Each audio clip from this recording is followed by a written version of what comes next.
আল্লাহ রসুল বলছেন সেহরি খাওয়ার আগে অথবা পরে 2 রাকাত নামাজও যে নফল পড়বে, আল্লাহ তাকে কোনো দিন জাহান্নাম দিবে না, দিবে না, দিবে না, দিবে না।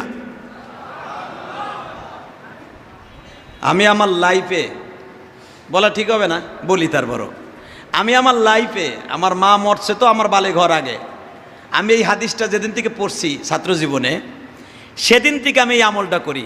সেহরি খাওয়ার আগে, পরে না, আগে।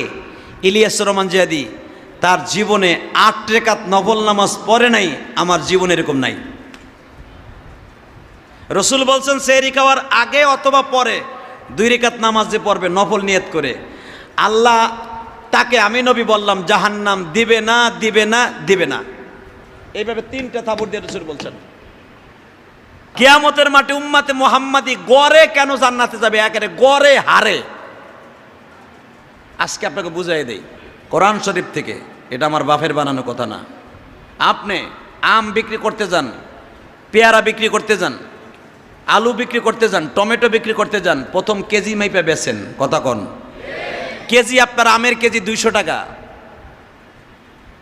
টমেটোর কেজি 30 টাকা, 40 টাকা। বেচতে বেচতে লাকটে ঝাঁকায় যখন 5 কেজি রয়ে গেছে, এর ভিতরে ভালো আছে, পচাও আছে। বাড়ি এটি কোনো মাপা মুপে নাই, ভালো মন্দ আছে, 5 কেজি আছে, আগে তো বেশি 40 করে। আপনি কত দিবেন কোন, তো ঠিয়ে নেন, ভালো মন্দ আপনি বুঝে নেন। বুঝেন না আমার কথা? তা আমাকে পাঠাইছে পরে, আমরা হলো পচা গান্দা, আমাকে জান্নাত হবে ঠিয়া।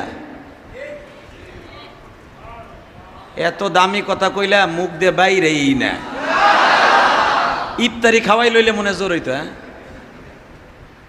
আমার ভাইরা, এখন 2 চোখের পানি দিয়ে রমজান মাসে আল্লাহরে দেখান। রহমাতের 10 দিন শেষ, মাগফিরাতের 10 দিন শুরু।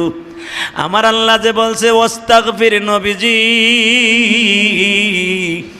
আপনার উম্মাত 10 দিন রহমত নাজেল করে নিবে।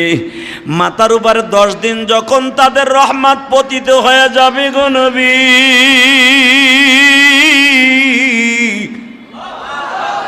মাগফিরাতের 10 দিন শুধু তওবা করবে।